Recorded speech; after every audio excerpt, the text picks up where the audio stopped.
Hello दोस्तों, नमस्कार। पीके seven education के डिजिटल प्लेटफॉर्म पर आप सभी का फिर से स्वागत है। मैं कृष्ण कुमार उपस्थित आपके बीच में महत्वपूर्ण जानकारी के साथ। आशा करता हूं आप सभी ठीक होंगे, स्वस्थ होंगे, मजे में होंगे, जिंदाबाद होंगे। दोस्तों, मैं आपको बता दूं कि जो विद्यार्थी एग्जाम देने जाएगा सीईटी का, जिन्होंने अभी एग्जाम दे दिया है, उनको बहुत सारी बधाइयां। आप सभी का परिणाम बहुत ही शानदार आने वाला है, क्योंकि आपको जो क्वेश्चन मिले थे शानदार मिले थे।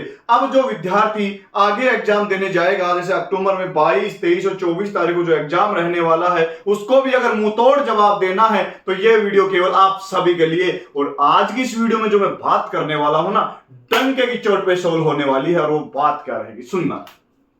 मैंने आपके सामने एक क्वेश्चन रखा था कि सीईटी एग्जाम 2024 जो रहेगा वो भाई साहब 12th लेवल के लिए रहेगा। भाई किसके लिए रहेगा? भाई 12th लेवल विद्यार्थी, क्योंकि भाई ग्रेजुएशन लेवल का जो एग्जाम था जो कि कंप्लीट हो चुका है, और अभी 27 और 28 सितंबर को जिन विद्यार्थियों ने अभी एग्जाम दिया था, उनके बाद अगर जो अब एग्जाम बचा है 12th लेवल का एग्जाम बचा है। और मैं आप जो बताने वाला हूं ना, खतरनाक चीज बताने वाला हूं, क्योंकि तुक्का लगाओ और पास हो जाओ। बहुत से विद्यार्थी को कंफ्यूजन होता है, क्योंकि भाई स्टार्टिंग में जब हम एग्जाम देने जाते हैं ना, तो ऐसा ही लगता है पता नहीं कैसा क्वेश्चन आएगा, क्या करके आएंगे, ओएमआर शीट भरेगी या नहीं भरेगी, भाई तुक्का लगेगा या नहीं, नेगेटिव मार्किंग होगी नहीं। सभी का एक ही वीडियो के माध्यम से आंसर देने वाला हूं। आंसर क्या होगा ये आप इस वीडियो में जानेंगे।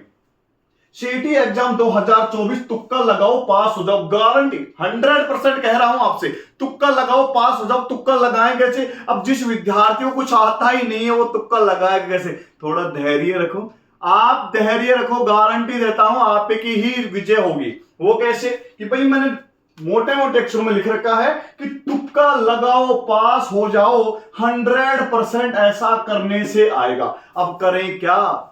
बता तो दिया भाई, करे क्या? 100% ऐसा ही करना है। करना क्या है, ध्यान देना। पहले ये रूल अपनाओ और सीईटी ले जाओ। रूल अपनाना है, मैं आपके सामने 4 से 5 लाइन शेयर करने वाला हूं। जो फर्स्ट लाइन रहने वाली है आप सभी के बीच रहेगी कि पहले जो तुम्हें आता वह करे। मैं आपको बार बार बता रहा हूं दोस्त, जो तुम्हें क्वेश्चन आता है वो क्वेश्चन आपको करना है। मैं आपको जानकारी के लिए बता दूं कि जो अभी 27 और 28 सितंबर को जो एग्जाम हुआ था, उस एग्जाम में एक चीज नोटिस की गई थी।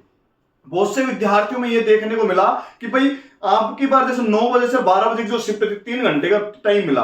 अब बहुत से विद्यार्थी क्या कर रहे हैं, जो आता है उसको छोड़ दिया और ही क्वेश्चन में उलझे हुए हैं। आपको ऐसा कतई नहीं करना है, गारंटी दे रहा हूं, ऐसा कतई मत करना। नहीं फेल हो जाओगे, फेल होगे तो करोगे क्या भाई? दोबारा देना पड़ेगा, अगले साल 1 साल बर्बाद हो जाएगी। अब मैं बता रहा हूं आपको, जो पहले आता है उसको पहले करना है, ठीक है?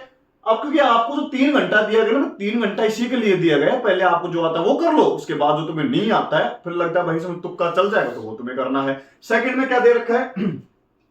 नो नेगेटिव मार्किंग, तो सभी विकल्प चुन लेना। अगर इसमें कोई नेगेटिव मार्किंग नहीं है, ऐसा नहीं कि भाई तुम गलत कर दोगे तुम्हारा आंसर गलत हो जाएगा, ये हो जाएगा। क्योंकि कई बार दोस्त लक भी साथ दे देता है, इंसान के लक भी साथ दे देते हैं कई बार, क्या पता आपके लक अच्छे हो। अब करना क्या है, जो आपके सामने क्वेश्चन फेस करेगा, मैं आपको यहां दिखाऊं। आपके सामने जो क्वेश्चन रहेगा, जैसे मान लो मैं आपसे बात करूं, आपका क्वेश्चन आता है भाई आधुनिक आधुनिक कंप्यूटर की खोज कब की गई? ये क्वेश्चन आ गया। अब मान लो जिस विद्यार्थी को ये क्वेश्चन आता है कि भाई आधुनिक कंप्यूटर की खोज कब की गई, ऑप्शन में आपको दे दिया जाए 1946, दूसरा आपको दे दिया जाए 1945, तीसरा आपको दे दिया जाए 1942 और चौथा आपको दे दिया जाए 1902। अब भाई करे क्या? ये क्वेश्चन आपको थोड़ा कंफ्यूज कर रहा है। हमें तो आता तो है ही नहीं, क्योंकि मैंने एक चीज बोली थी, जो तुम्हें आता वो तुमने पहले करना है, तो तुमने कर भी लिया होगा। अब ये क्वेश्चन जिसको आता है उसका तो बल्ले बल्ले होने वाला है, ठीक है? डंके की चोट पे आपने सोल्व किया, बहुत बहुत धन्यवाद आपका।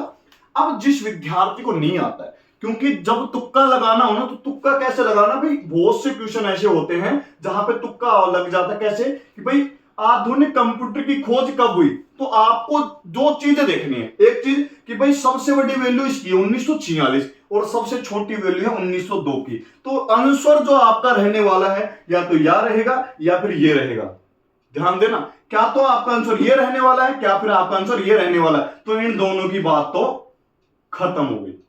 4 में से बच्चे तो, क्योंकि हाईएस्ट वैल्यू को आपको देखना है। बार बार बोल रहा हूं, बीच वाले को छोड़ देने का, हाईएस्ट वैल्यू को लोएस्ट वैल्यू को आपको देखनी है। भाई लोएस्ट वैल्यू ये रही है, हाईएस्ट वैल्यू ये रही है, तो बीच वाले की बात खत्म। बीच वाला तो वैसे भी खत्म ही होता है, ठीक है। अब चलो बात करते हैं। अब मान लो किसी विद्यार्थी ने जल्दबाजी में नहीं आता तुक्का लगा दिया कि भाई ये वाला मैंने कर दिया होगा, जो देखा जाएगा नेगेटिव मार्किंग तो है ही नहीं। अब क्या हुआ, घर आके चेक कर रहा, अब जैसे ही उसे पता लगा कि भाई आंसर एकदम सटीक है, सही है, तो भाई साहब ये मान लो कि ऐसा लगता है कि जीते जी अपन गंगा जी ना के आ गए, है ना। ये क्वेश्चन आपका 100, क्योंकि कई बार तुक्का लग जाता है, रियल बता रहा हूं, यही आपको आजमाना है। अगला क्या दे रखा है कि पेपर में सबसे पहले हाई वैल्यू वाले क्वेश्चन करना। हाई वैल्यू वाले मतलब कौन से, कि जो तुम्हें लगता है कि इसमें थोड़ा टाइम लगेगा तो इस क्वेश्चन को पहले निपटा दो, ठीक है। तुम्हें लगता है कि ये क्वेश्चन हम बाद में करें तो उसको छोड़ दो, जो तुम्हें लगता है नहीं तो कर लेंगे, हाई वैल्यू है चिपका दो, सारे चिपका देना, बस ये करना है आपको, ठीक है।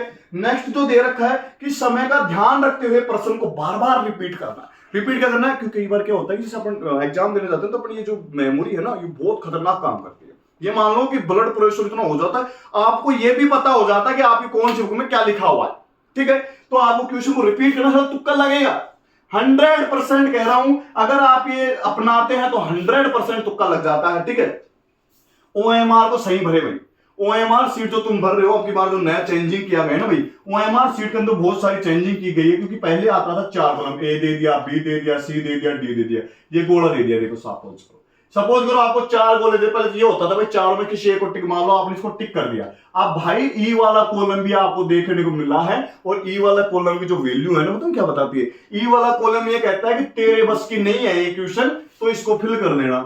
जो क्वेश्चन तुम्हें नहीं आता है वो ई वाले कॉलम को फिल करना है। भाई साहब कोई भी ब्लैंक छोड़ के नहीं आना, कॉलम छोड़ के नहीं आना है, 500 में से किसी को फिल करना है। ये नई सरकार की नई गाइडलाइन रही है, क्योंकि मैं आपको बता दूं, अब जो नई सरकार आई है, नई सरकार की नई रणनीति है दोस्त, नई सरकार की रणनीति है। अब नई सरकार की जो रणनीति है, भजनलाल शर्मा ने जो कभी अभी जो चेंजिंग किया है, अब की बार ये क्या है, नेगेटिव मार्किंग नहीं है, 12th लेवल का पेपर है, चिपका देंगे, बहुत इजी पेपर आने वाला, थोड़ा धैर्य रखें। और कंप्यूटर की आपकी जो सभी क्लास है यही मिलने वाली, डंके की चोट पे बात तो यही होने वाली। अब कंटिन्यू क्लास मिलेगी, कोई भी मिसिंग क्लास नहीं होगी। और ध्यान देना, ओएमआर शीट को अच्छे से भरे। और नवरात्र चल रहे हैं, माता रानी से आप सभी की प्रार्थना मैं फिर आपकी तरफ से भी करूंगा, मैं भी करूंगा, क्योंकि कोई नहीं चाहता कोई फेल हो जाए, पास अच्छे नंबर से पास हो। नवरात्र चल रहे हैं, आप सभी को ढेर सारी शुभकामनाएं नवरात्रों की, आपका पेपर अच्छा हो, बेस्ट ऑफ लक। बाकी बात करेंगे कल, जब तक के लिए राधे राधे।